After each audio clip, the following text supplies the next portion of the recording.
continuation of my previous video about Linux.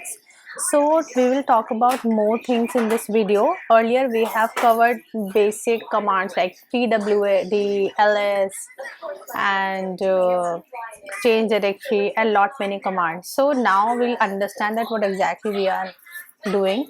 So if we can see that the default interactive shell is now ZSH. So this is the name of the shell ZSH, which is basically the name of the shell on the Mac. So as I'm using a Mac, so the shell is ZSH, and there are different kind of shells like Bourne shell and F shell, ZSH and SSH and bash, which is the default shell.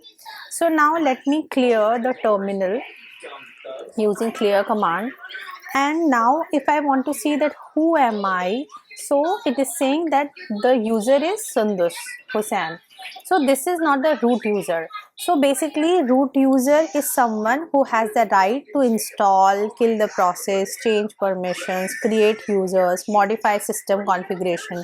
But as a user which is showing who am I don't have all these permissions. So if I want to change it into the root user, which I think I will not I will not ask you to change to the root user, because if you give the root user all the authority, then it will become a bit risky. And because root user will be having all the rights and authorities. But if you want to change this particular user into the root user, you can simply say sudo I. So if you do this sudo I, then your user will be changed into root user. But for that it is case sensitive, so it will be asking about my password. So see, it is changed to root. Now if I'll type who am I, so you can say that it is a root user. Now the root user have got so many privileges. It is a super admin of Linux. So if you are not a root user, so basically you have to use sudo command before installation or before performing any task. So that super sudo means that it is giving you the right over the it is giving you right, and you can install and do anything on your terminal. But then also it is very case sensitive, so it will ask you about your password, so that before using it you can they can verify that whether you are the authentic user or not. So now we'll talk about more about permissions. So this is about permission. Chown is basically who's the owner. If you want to change the owner of a particular file, so you can use change owner. Supposedly change owner, we have to see that there are owners and group and others in a file. For change owner, I'll say supposedly pwd. I'll see where I am right now. So I am inside the root, but I have to go inside my desktop. So you will simply say cd desktop, and now pwd. See, you are on desktop. Now you are on desktop. Now I have to go inside the folder which I have created earlier. So let me see what all folders are inside the desktop. So I'll just type list l. So all the on the desktop. Okay, root desktop. Okay, root desktop, we don't have anything on that, because in my case I have all the things present on my user's desktop. So if I want to go back to the user Sundus Hussain, so what I have to do is, I'm so glad we caught them. It's a great team effort. We did it. So dumb bandits. Go get Mikey. You're going to jail now. Hey, Dad. That's very dangerous. So we're going to jail now. Yes, son.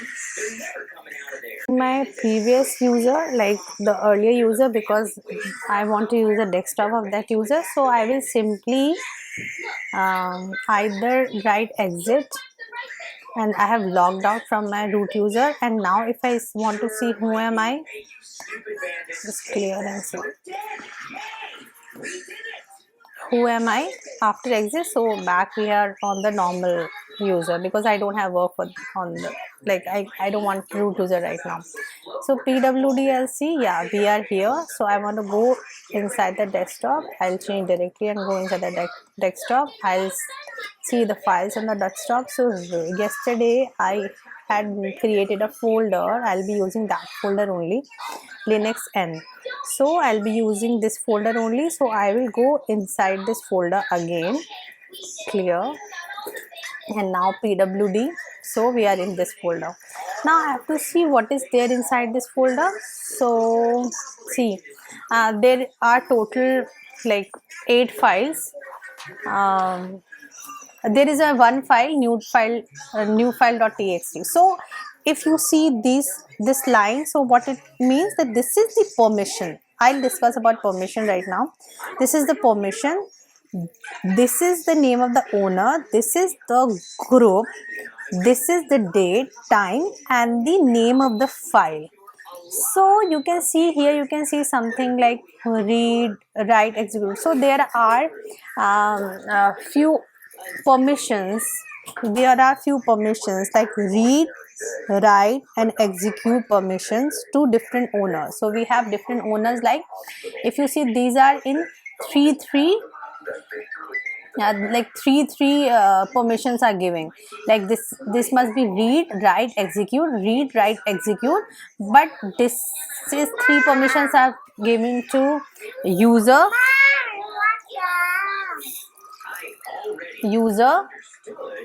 group, and this is other. So these permissions are given to user, group. I'll just write so it will be more easy. User, group, and other. So 3 permissions, read, write, execution, are given to user, likewise to group and to other. But here you can see that to the user the permission of read is not given, and to the other the read and write permission is absent. So how to give the full permission? So if you want to give the full permission, so what you have to do is chmod and just type full permissions means 777, which means full permission of reading, writing, execution, because they have certain numbers. We change the permissions with certain number, like it will be having permission of 4, it will be 2, and this will be 1. So 4, 2, and 1. So in total you have to give 7 permissions to this, 7 to this, and 7 to this. So chmod 77 and name of the file. Let me copy the name of the file. And now if I'll check lsl, so you can see all the permissions are allotted. But if you want to individually if you want to remove the permissions individually, so for that what you can do, simple chmod like from the user minus read permission and name of the file. Now check. Now you can see the read mode is gone. If you want to remove 2 from the group, then what you can do, chmod minus other minus read minus write and file of the name. And now if you want to check again, so see, read and write are gone from here. If you want to add, likewise you can do. For the group you can say chmod group plus, it already have everything, so just minus read permission and name of the file and just tag lsl. Yeah, so you can see if you want all the permissions, so likewise chmod all the permissions 777 and name of the file. So now you can again check, lsl. So all the permissions are there. Now we'll talk about this already done. So we have already talked about so many things before. If you want to know the process, which all the process are running on this terminal or on this laptop, so you just simply say ps, and this is the only process running on my laptop right now. And if you want to kill this process, so simply you will say kill and PID, process ID. You will copy this. I don't want to kill it, so I'm just telling you, and just press enter and it will kill the process. So I don't want to kill the process, so that's why I'm just telling you that how to kill the process. Now we'll understand about the top command. So top command, if you do top, so it will show you, it will show you all the CPU usage, all the space which is like occupied by all the things which are being used in this particular laptop. So with top command you can identify that how much CPU is being used, and this is how you can work. And if you want to exit the top command, you can simply say quit, Q. You'll press Q and it will quit it. Now one more thing, we have already studied about grep command earlier. I want to elaborate more. If you want to talk about grep command, then I have told you the grep, you have whatever word you want to search. Supposedly you want to search Sundus in the this file, so you can simply do like this and you can search Sundus inside it, but there is no word Sundus inside the text file. I want to see that what is there, so just say cat. Also all these things are there, so I want to print the line in which name is coming, so you will just say grep name and name of the file. Now you can say that it has given me the output of the line. Now but it is also like case sensitive. If you want to see that whether, like I'm typing name, so it is giving me name, but in case anything happens like capital or small name comes, so it just to make it very specific and case sensitive, I can use few flags with it, like grep I, like capital name or whatever, then also it will be giving me this result to make it more specific and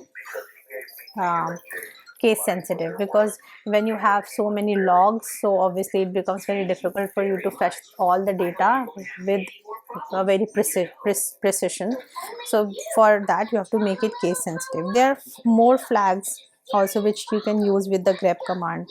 Like if you want to search this particular name, like name in all the files, so you can just simply say star .txt and you will get it from all the names. So I have only one file with this thing, so it is not giving me all the things. So these are the flags which you can use with grep command. If you want to see the error, so for that you can just say grep my the word, supposedly name only, and the file name. So it will come with the number, like it will come with in on which line you have that error. Supposedly whatever error you want to file in the log, so you want because you have a very big log file, like lots of lines in that. So for that you have to specify that give me the line in which that particular error is. So you will just use this minus and flag, and then you will get this. Likewise, if you want count also, for that you can use -c here. And if you want invert search, then you can say -v. And if you want search inside folder, then you can simply say -r, and then you can search like that. Now there's a very important command which is a awk command, which is also equivalent to grep command only, but in awk command you can use it like very precisely. Supposedly awk print and file name. So it is printing all the details in this file. So if you want to print all the details in this file, then you can use awk command. If you want only one line out of it, supposedly, so you can use like awk. Here it is.